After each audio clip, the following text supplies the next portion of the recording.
Hi, in this tutorial we'll take a look on how to use artificial intelligence to classify your point clouds in Flai Web application.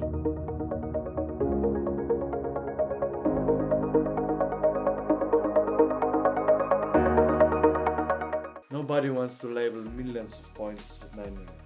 Therefore, here's the AI to do the work for you. In Flai Web App, you can use different pre-trained models for classification. Let's go. Alright, so let's take a look at most exciting part of our tutorial. This is how we can run our AI to do classification job for us on point cloud datasets. So to do so, again, we have to create a flow. I already have an open flow builder. Let's give it a name. Classify my point cloud with AI. Alright, we will need point cloud reader. Let's select the one we uploaded for, demo Ljubljana. Classifiers are inside our processors. We can write classifier or Flynet. Let's just put all classifiers that we have here inside our builder, and we'll explore each one separately. So let's just connect everything together. Alright, so we have added all classifiers in the point cloud, although they are not all applicable to this particular dataset, but just for the sake of this tutorial, so we can explore what they do. So let's first start with our most used classifier, which is aerial mapping Flynet. So here we can see some description. You can choose among different versions of our models. Let's take the latest and greatest. Here you would see a list of all categories in which our classifier is classifying, and if you would have selected all, the price for this would be 9.5 euros per square kilometer for the classification of this point cloud on this point density. But for example, if you would not need to have infrastructures, you can deselect those. You can see that the price has decreased, and also those categories will now be remapped into the category of other. So here you can see what is the price, and okay, the total price over here is quite high currently because we have also forestry and mobile mapping. And last setting here is also input tiles buffer size, so we can also look a bit over the tile to not get the border effect of classification at the borders of point cloud. Then let's move to the next. Actually, this one we could connect it like that. So this is ground thinning using Flynet.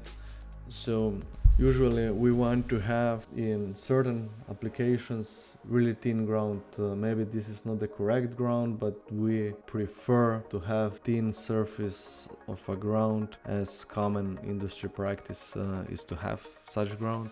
So therefore we have custom network that also does thinning of the point clouds. So here we can again select which of those thinning models we would like to use, label in which the ground categories are. So this usually is number 2. The new label that represents the ground, let's leave it in number 2, and in which category we would like to separate in those points that are not okay. Usually this would go into low vegetation, but to see the results it maybe makes sense to put it in some unoccupied category. Let's put it 30. Alrightish. Then next classifier is our mobile mapping Flynet. Again, here we can choose different options, and in terms of categories you can see that here we have different categories that are more suited for mobile mapping applications. Then we have forestry classifier, which mainly does the tree trunk detection and fallen tree detections among other categories.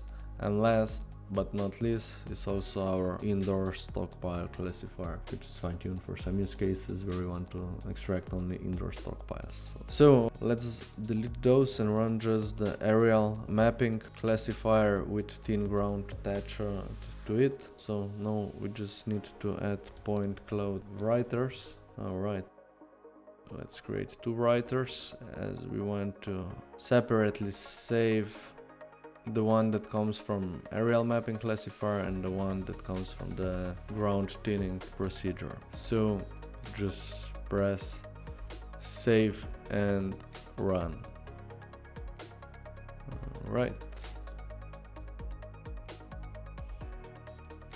Alright, so we can see that here two new point cloud datasets have been created.